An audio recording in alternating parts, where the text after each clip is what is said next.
Poso maoni wiak, waiwanan kitana ni mua e yoski piataya posnotaman e yum MITW Podcast. A yospis piataya posnapi notaman and e hisikimaka e yoso matnamin e hakihi.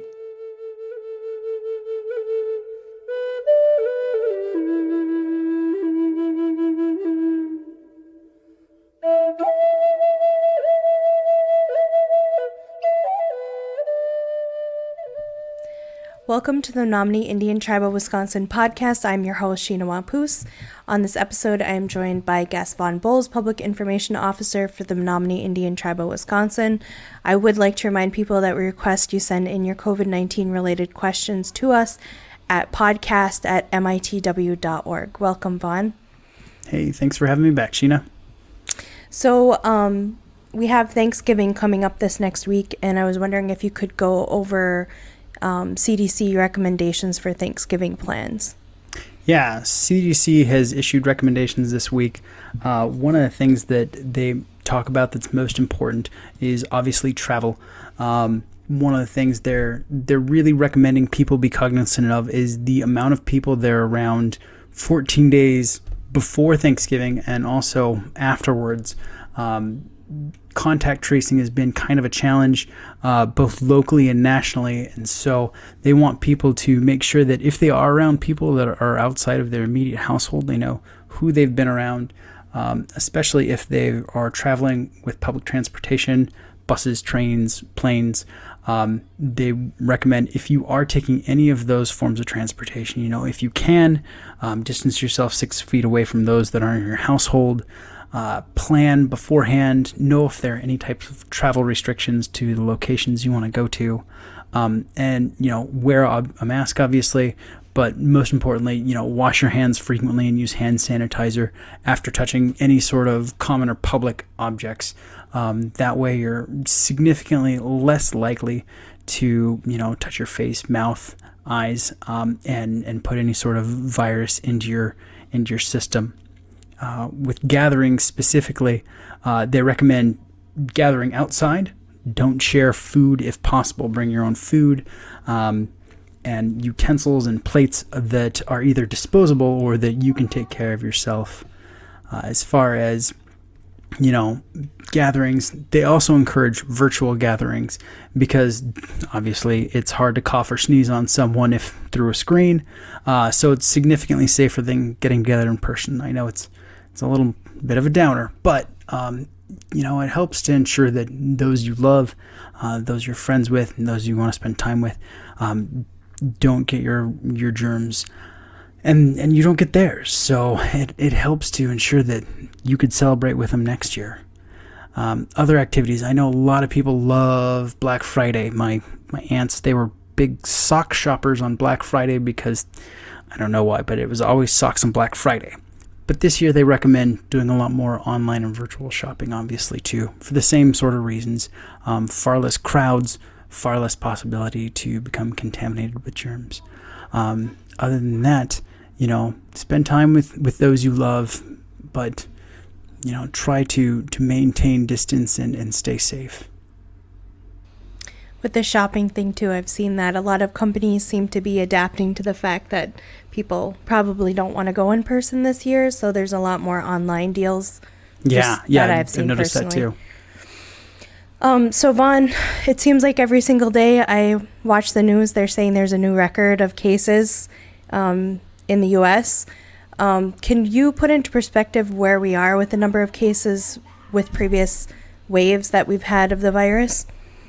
So it's kind of interesting. If you're looking at the progression of the virus, due to travel, between Europe and Asia, obviously the outer coasts of the U.S. got hit with COVID first, and they were hit really hard, and then it kind of moved in central. Well, it's gotten to the point where, the northern Midwest and some of the Intermountain West, like Montana and the Dakotas, we're experiencing kind of the height of the pandemic now at this point.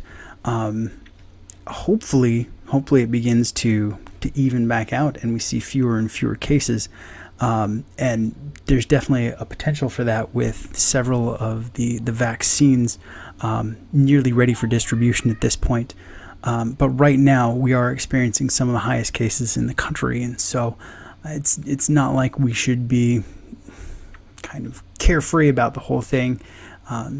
We definitely are seeing our fair share of the spread here at this point. We have kind of spread rates that are within the triple digits per 100,000 individuals, and that's usually how they have to do comparisons epidemiologically to kind of make things fair and balanced. So we are experiencing significantly higher rates than areas on the East Coast and in the South at this time. So it's something we just need to be aware of and really try to maintain caution as we're out and about in public. So what are the most common places people are contracting the virus in Menominee County? So right now we're experiencing a lot of community spread. There's not really one location like a Save-A-Lot or a Walmart or a workplace where people are contracting a lot of it. A lot of it's been in person-to-person contact, visiting households and being together in private parties or sharing rides together. A lot of confined spaces where people don't know they're symptomatic and are just going about regular activities. And so that's why people really need to be vigilant about washing their hands, not touching their face and things like that, because you may have it or a friend may have it and you may not be experiencing any symptoms yet, and you could pass it at that point. So we'd love to be able to pin down a place and say, if you avoid this area, you'll be safe, but it's just not the case right now. So you talked about Thanksgiving plans a little bit earlier. What are the chances of being exposed to COVID if people do get together in the community here for the holiday? So that's actually a really good question. And one of the things that the Department of Health Services, DHS, has come out with is actually an exposure risk calculator. And we can post that in the show notes and put a link to that. But you look at issues like the number of people that will be there, whether it's indoor or outdoor, and kind of factor in the rate of spread for I think it's the zip code is what they use. And you just kind of roll over your county and you can find out, what your odds are of contracting COVID if you're in, various groups or organizations. So there's a lot of talk of COVID vaccines right now. There's news of another one that's even possibly more effective than the one that we talked about last week, I believe. So will these vaccines be safe for all types of people, pregnant, women, elderly? So, yeah, I believe you're talking about the new vaccine that was announced by Moderna, which they said has a 94.5% effective rate against the virus. You've brought up a really good question. Some of the at-risk populations, the elderly, pregnant women, children, they're actually doing a lot of that research right now to see if it's safe for them. Project Warp Speed, which the current administration implemented and stuff to move forward the vaccine research, has done a lot of really good things in moving the vaccine development forward. What we haven't been able to do yet is what are called phase 4 trials, and what those really look at is like long-term effects of how they impact children or the elderly or pregnant women, and that's only because we haven't been able to do those because we haven't had as much time with the virus or the vaccines to look at those long-term studies. So that's something that they're working on implementing right now is testing the virus or the vaccine for teens and children and the elderly. In most cases, the elderly are pretty safe to take them. They're not sure what the effects would be on children yet. In some cases, and so they're working on that research right now, and they're working on final approval pending some of those results. So does the tribe have a plan in place currently to quickly distribute a vaccine if or when it's approved?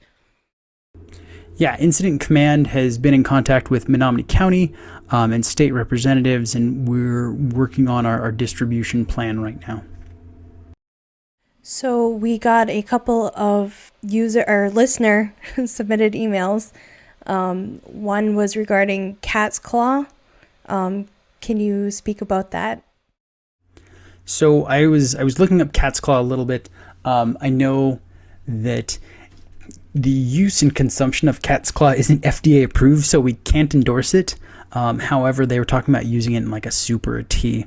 What we can say is anytime you are adding additional hydration into your diet, it helps boost your immune system and, clean your body out. And so, we can recommend staying hydrated. Whether using cat's claw will be helpful at this point, I don't know, and I really can't speak to that one. Would the tribe include meal replacement drinks in the next food drive? Yeah, so I spoke with one of our members of IC who handles the meals that are brought in, and they were surprised to hear that people were asking about things like meal replacement drinks, and she said they'd be happy to order those and try to bring those in because they are a safe meal that's self-contained and can be sanitized, and so they thought that was a really good idea, and so they're going to try to start working those into some of the distributed meals. So can you talk about Governor Evers' new emergency order that was signed this week, and then the tribe's new emergency order that was also put in place yesterday?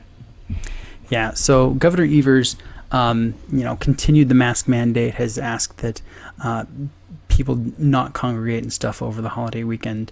And the tribe's kind of mirroring that. They're still limiting a lot of the on-site personnel to under 50% capacity. They've opened up a few other areas and stuff, but in most cases, most of the tribe will be operating remotely still. We still have a mask mandate in place for individuals under the age of 5. And those are for anyone who's doing business on the reservation or coming into the tribal buildings. And that will be in effect until June 9th at this point. Or sorry, January 9th, not June 9th. Oh my gosh, I hope we get this taken care of before June. Wishful thinking. I hope, yeah it is. Okay, and then we also had another listener submitted email. If death occurs from COVID-19, can there be a regular wake, viewing, and funeral? If not, why so? We're still just discouraging people gatherings for wakes and funerals, and it's because usually they're held indoors. There's usually a lot of personal contact. I know people are sad and depressed, and so there's a lot of hugging and people in close quarters to each other. They've found that there have been significant numbers of individuals that have contracted COVID from going to funerals, and it's really unfortunate because those are the times that people really need their family and friends to support them. But there are also times when people can still contract COVID-19 and they can still spread it, and so we're strongly discouraging gathering for wakes and funerals or other events like graduations. I know that's been kind of a downer and stuff this last summer, that a lot of teens and youth and young adults from graduating from college weren't able to get together for some of those mile markers in life. But right now we're just trying to keep everyone as safe as possible, and so we're asking people to hold off on some of those events and as long as possible, or until we can get to that light at the end of the tunnel. And then kind of the last part of that question that we got was, is there still danger after death of contracting COVID-19 from the deceased? We're not sure if they can contract it from the deceased. If you are alive, though, you can still contract the virus. We don't know specifically if it'll come from your recently departed loved one or not. But yes, there's still a possibility that you could contract it. They also don't know how long immunity for those that have had the virus lasts. So they're asking people to continue exercising precaution and stuff, even if they themselves have gotten the virus and have recovered from it. Well, thank you for joining me this week, Vaughn. Hey, thanks for having me, Sheena. You have any last comments for people? We just really appreciate everyone's efforts in trying to keep the reservation and the community safe. And so, we want to wish you the best of health and hope you enjoy this holiday that's coming up. Waiwanan for listening to the Menominee Indian Tribe of Wisconsin podcast. You can find us on Apple Podcasts, Spotify, and Stitcher. You can also listen to the podcast on menominee-nsn.gov under the Community tab, and keep up to date by following us on Facebook at MITW Podcast. We do weekly updates with Vaughn. We do welcome any community questions you have regarding COVID-19, so please send those to us via email at podcast@mitw.org.